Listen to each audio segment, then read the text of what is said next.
Lesson 59, experimental probability. First off, what is experimental probability? Experimental probability is determined by using statistics from testing a situation. So you're actually doing the experiments, you're actually recording the data, and you're determining your results based on what you found. Theoretical probability is determined by analyzing the situation without testing it. So you're just looking at the numbers before and just predicting what would the percent be of happening. So we're just focusing on experimental probability. Experimental probability is the number of times an event occurs divided by the number of trials that you did. Let's take a look at an example. Softball player has 21 hits and 60 at-bats. Express the probability the player will get a hit in her next at-bat as a decimal number with 3 decimal places. So how many hits? 21, that's the event we're looking for. How many total at-bats? 60. And if we do 21 divided by 60, 21 divided by 60 is 0.35. But it says 3 decimal places because you do a batting average to 3 decimal places. So there's really a 0 here. So their batting would be batting 350. Next one, near the end of a close basketball game, a player is fouled on the shot. The player has made 6 out of 20 free throws and made 60% of his 2-point shots. When the player has the ball in 2-point range, should the opposing team foul him or risk him taking the shot? Explain. So let's first off find out what his free throw percentage would be. So he made 6 out of 20. 6 out of 20, 6 divided by 20 would give you 30% chance of making his free throw. But he shoots, the player makes 60% of his 2-point shots. So if he's in there in the 2-point range, should he get fouled or let him shoot? You would foul him, make him shoot the free throw.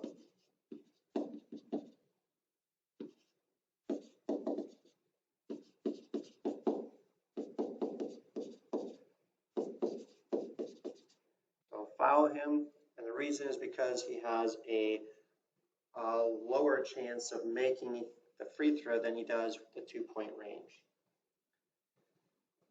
Next one, a salesperson distributed free samples at the mall. 50 shoppers accepted the samples and 30 did not. What is the probability that a shopper at the mall will accept the salesperson's samples? So 50 people accepted the samples and 30 did not. So 50 plus 30 gives you 80. So 50 out of the 80 accepted. So if I do 50 divided by 80, that would give you 0.625. So I can either write it as 62.5%, or I could keep it as the decimal 0.625. Next one, Quinn runs a sandwich shop. Since she added a turkey melt to the menu, 36 out of 120 customers have ordered the new sandwich. What is the probability that the next customer will order a turkey melt? So first off, we need to find the percent of people who are buying the turkey melt. So 36 out of 120. So 36 divided by 120 is 0.3 or 30%. So you have the probability that the next customer will order a turkey would be 0.3 or 30% chance. She ordinarily has 200 customers on a busy afternoon. About how many turkey melts should she expect to sell?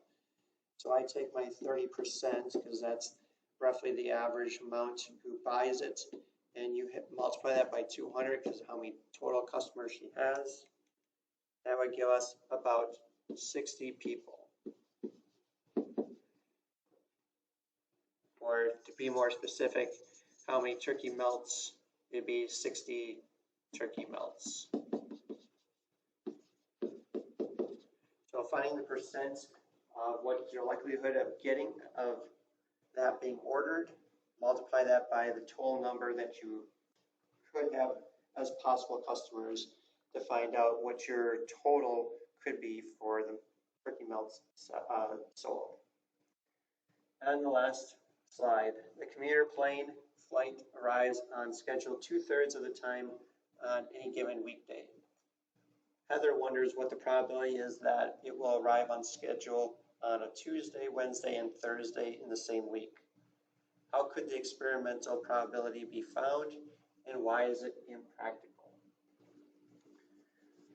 Well, she could find all the flights for Tuesdays, Wednesdays, and Thursdays for several weeks, but it's going to take a while to do all that.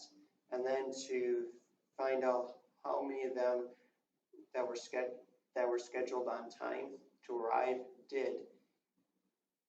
And it has to be 3 days in a row for a longer period of time. That's just going to take too long a time, so it's not practical for you to do that. You can do it a lot easier probability problem by using that the spinner to the right. So how could the spinner at the right be used to simulate the experiment?